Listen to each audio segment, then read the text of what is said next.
Hi, 7th grade. This is my second attempt at this. Actually, it's more like my 5th or 6th. My computer at school wouldn't work, so now I'm at home at 10:23 trying to eke out a couple of videos.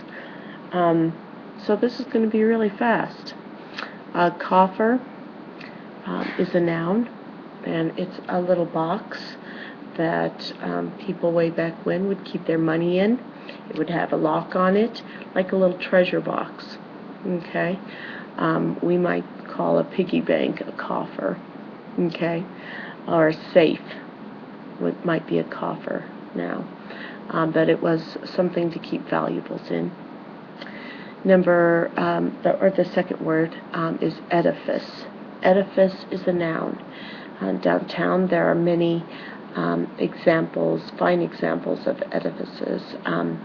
These are outsides of buildings that are pretty magnificent in their architecture.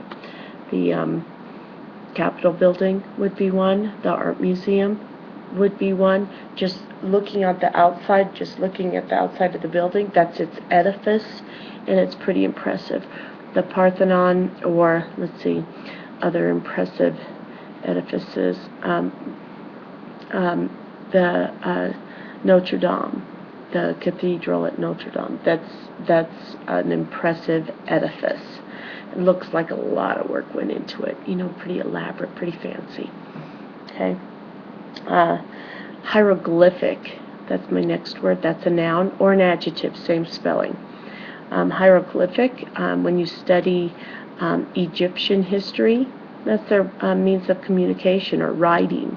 It would be little pictures that would form words or language, whatever they intended to communicate. It was done through little pictures that would be drawn. Okay. Once again, it could be an adjective or a noun, same spelling.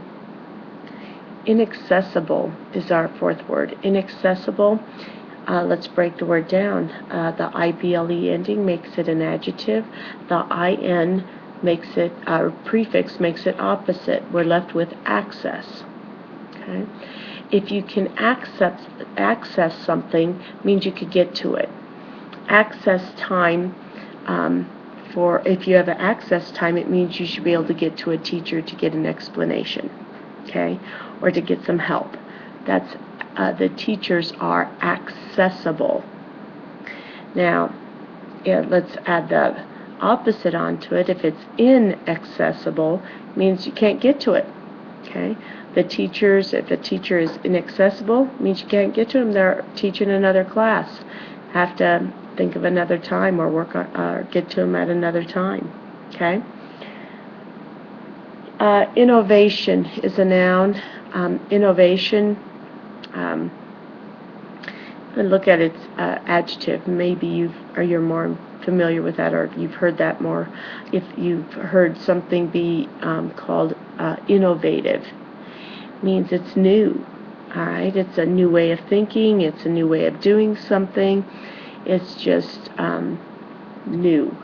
And so an innovation is something that is new, something that is done in a new way. It used to be that the overhead projector was innovative, or an innovation. Now the smartboard is the innovation.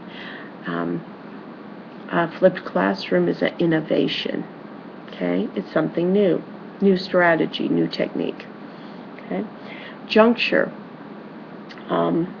Juncture is a noun. Okay.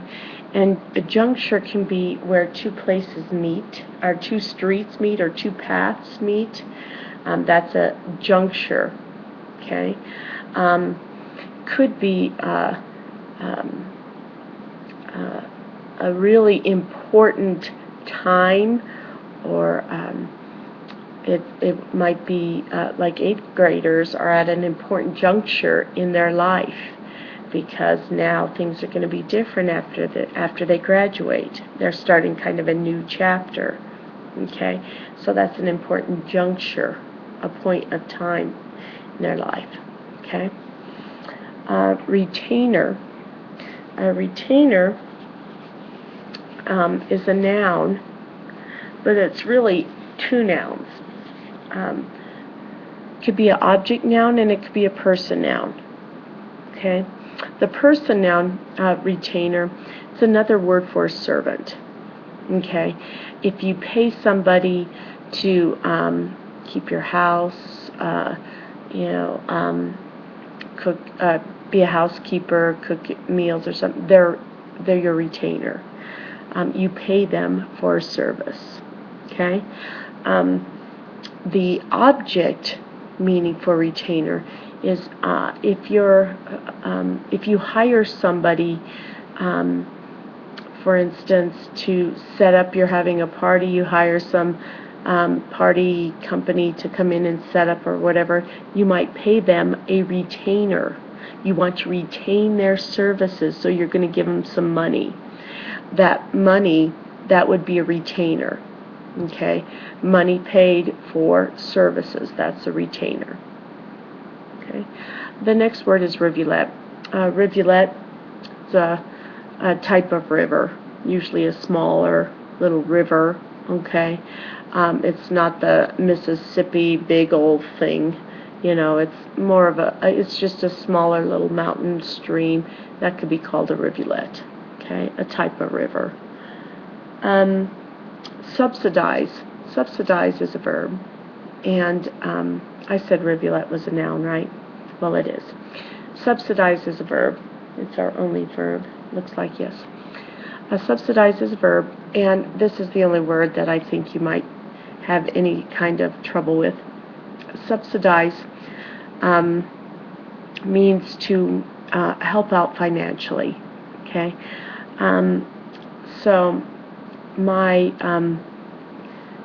kids are at school. I might subsidize their expenses by sending, some money. Subsidize their efforts just by, they have jobs, but I might send some extra money to help them out. Now the government does this. I know over in Scotland, the sheep ranchers are subsidized. They make money off of the wool, and because the wool of sheep is such a huge export for Scotland, that the government wants to encourage people to go into that line of work. And so they'll encourage you by saying, okay, not only can you make money off the wool, but we'll pay you some money to do that job. Okay, so they're getting two paychecks. And so some countries do that with farmers. Okay, and I think maybe even the United States have subsidized farmers if there's been a rough year, to encourage them to continue in the farming. They might subsidize for a year, and then or until a farmer gets on his feet, okay, with a good crop. Okay. Our last word is tawny. Tawny is an adjective, and it means tan. If you could see my walls, they're kind of tawny. My dog is kind of tawny. She's over on the couch. I moved the computer last time, and that's when it stopped and said, start over or something. So I'm not going to move the computer again. But just know my dog's tan, or we could call her tawny. I'm turning to 132. You should do the same. And let's go through the analogies. I'm going to start with number 10 because we just talked about that. Tawny is an adjective. Tan is an adjective. Okay, my dog is tawny. My dog is tan. Okay. Let's work backwards with 9. This is the only one, well, not the only one. There's one other that could be kind of challenging, not too bad. Number 9, subsidize is a verb. Grant is a noun, not a person noun. Okay, so we have a verb and a non-person noun. Okay. the government subsidized with a grant. Okay. Well, let's just continue working backwards, shall we? Number 8, rivulet, a noun. River is a noun. Okay. Rivulet, a type of river. What's the analogy we use for that template? Okay. It's the same as in number 1. Canine is a noun. Wolf is a noun. Okay. Wolf is a type of canine. Okay. It's not degrees because nouns can't show degree. Okay. So what's the one we use instead? Think about that. Number 7, because we're working backwards. Okay. Ravage is a verb. Now, our locusts are noun. Now, they're not object nouns because they're animate. Okay.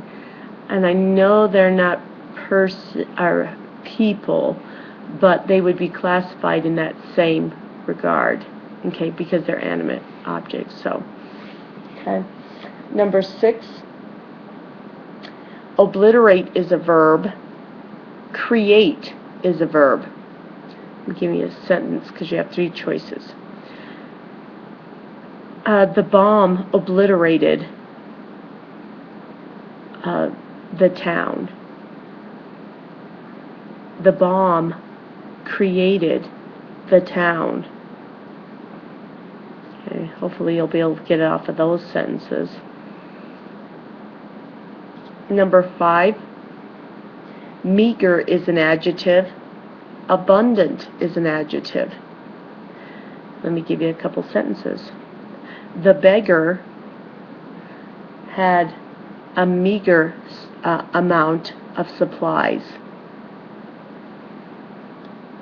The beggar had an abundant amount of supplies. Okay. Number 4, innovation is a noun. New is an adjective. Noun, adjective, can only be one thing. Okay. Number 3, hieroglyphics. Hieroglyphics, noun. Egypt, noun. I gave you a clue when we talked about hieroglyphics just a couple minutes ago. Okay, so think back. And number 2, defunct is an adjective. Extinct is an adjective.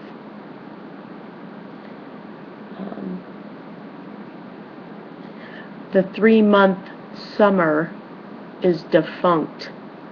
The 3-month summer is extinct. Okay. Think about it.